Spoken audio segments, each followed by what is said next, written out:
All right, team. 2021 TW200. This is my kind of spring prep video for this year.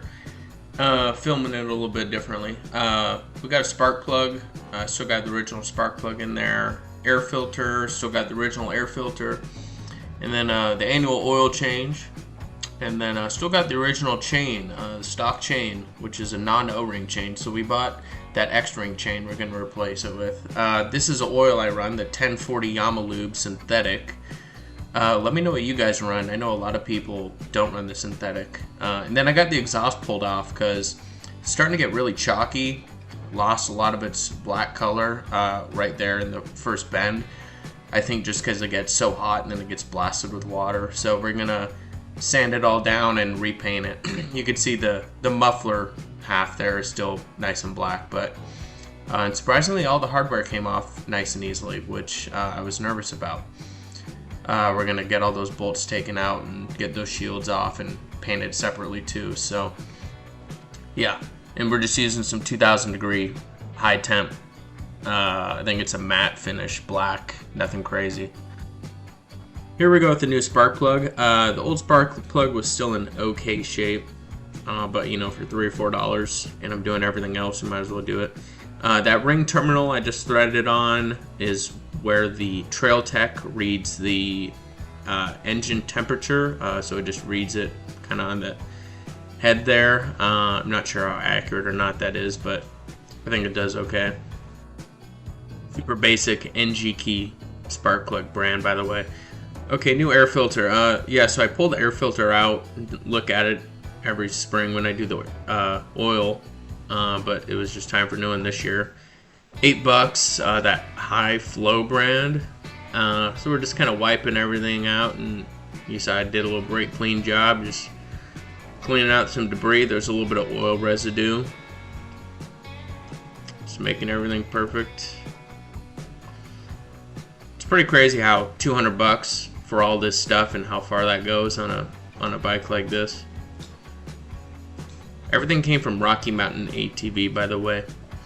Okay, so stock chain off, cleaning up the sprockets. The sprockets were still in great shape in terms of, you know, the teeth and everything. I'm not re-gearing or anything, so sprockets are staying as is for now. The original chain had stretched so much. I was so afraid to keep riding with it.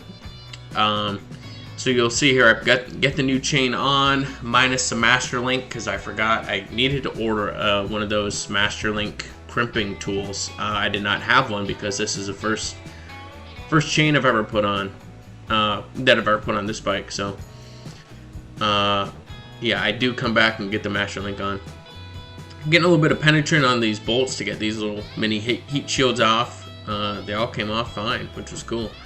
And then my go-to is just the yellow biodegradable Simple Green 50/50 with some water. So that's what I'm hitting and just kind of prepping all the exhaust before I get everything painted. The muffler was in a lot better shape in terms of still being primarily having all of its black color minus the first bend of the exhaust. Then I just kind of got everything suspended here with some wire around those holes for the bolts, so that worked out great. And I taped both ends because you don't want to paint inside. And I'm just kind of doing a couple coats.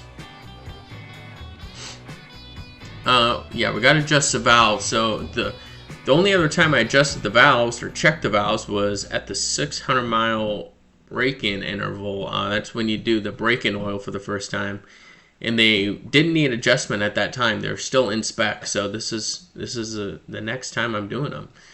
So you get the cylinder head to top dead center, and then there's a spec for the intake and exhaust side. The exhaust side, the spec is a little bit bigger because I think it gets hotter and it has more air coming out than it coming in. No, I take that back. Probably just because it gets hotter, but I'll list those specs down below. The intake side was perfect, flawless, did not need an adjustment. The exhaust side, it did need adjustment. I had to make it a little bit bigger. And spoiler alert, you wouldn't be able to tell later in the video, but there was a visible, or not visible, there was a difference in the sound of the bike. I could tell. It did sound a little bit better. So, and then there is a torque spec, something like 14 Newton meters. Don't quote me on that, but I'll list it down below, just to torque that main nut down on top of the valve. And then the little valve covers have 3 Allen head bolts. Make sure the surfaces are clean before you mate those down, and put a little dab of oil on the O-ring thing. That's what I did, at least. Then forever, I really wanted to get an inline fuel filter in between the spout at the bottom of the tank and the carburetor, and there's not a lot of room, which you'll see, but I got a fuel filter in there that I might replace later on with I think they make these like flatter pancake style ones, because this one is a little bit long and kind of I don't know, it's like an 8 out of 10. I'm not super happy with it, but we'll see how it I'm sure it's not going to hinder flow at all, but and it'll be interesting to see how, if anything, catches in the filter. Since it's clear, you'll be able to see. But there you go. Like I said, there's not a lot of space, but better than no filter, I think. Weather got nice, so I moved this outside for the second coat, and they're hanging up the second half, the muffler side. It was in a lot better shape, like I'd said before. Got all the little heat shields painted too.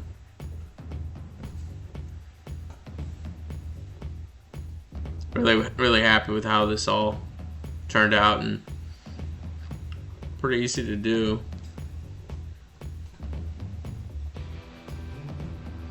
Getting everything mocked back up here. Just kind of starting from the front and working my way back, just kind of getting all the bolts started. Kind of took me longer than needed because I kind of was so excited when everything was coming off super easily. I wasn't really studying the routing where everything went, but once I got it, it was easy. Little heat shields back on. Looking good, looking good.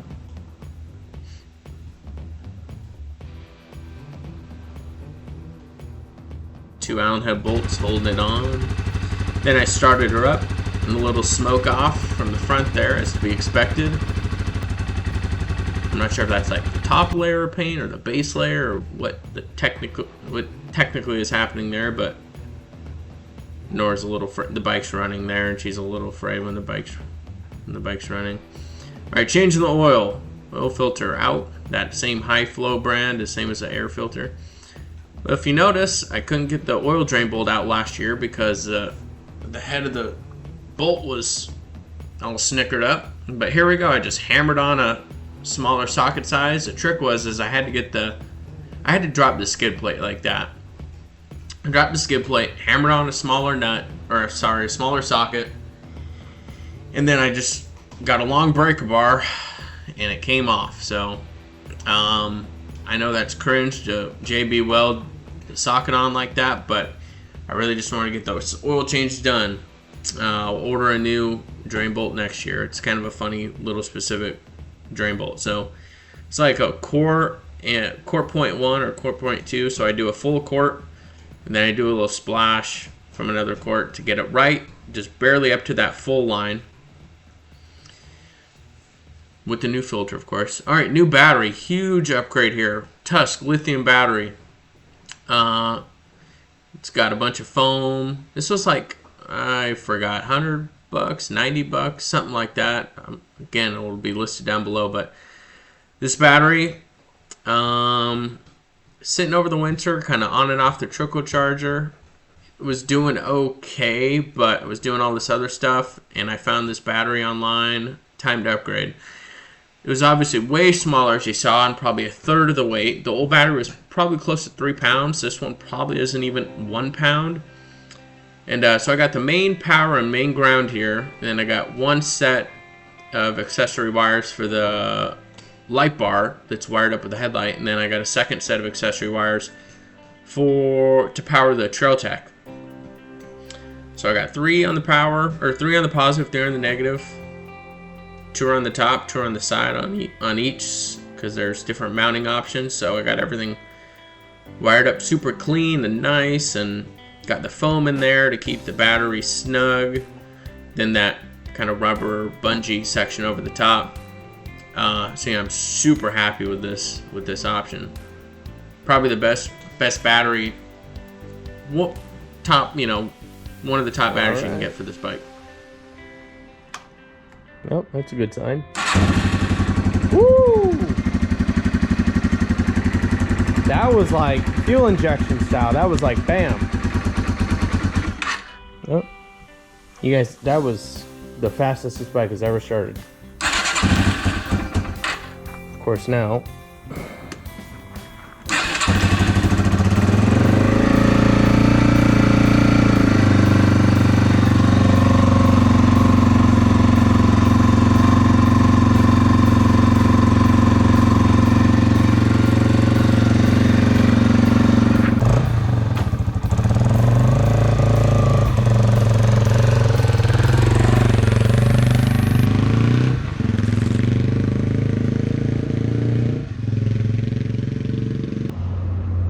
Well, the weather's getting better, so it's time to get this thing out and ride this thing for real. So hopefully this gave someone some ideas of things to upgrade on their bike. Easy maintenance. Do it early in the spring so you could ride it flawlessly all year, not have anything to worry about. Thanks for watching. Catch you guys in the next one.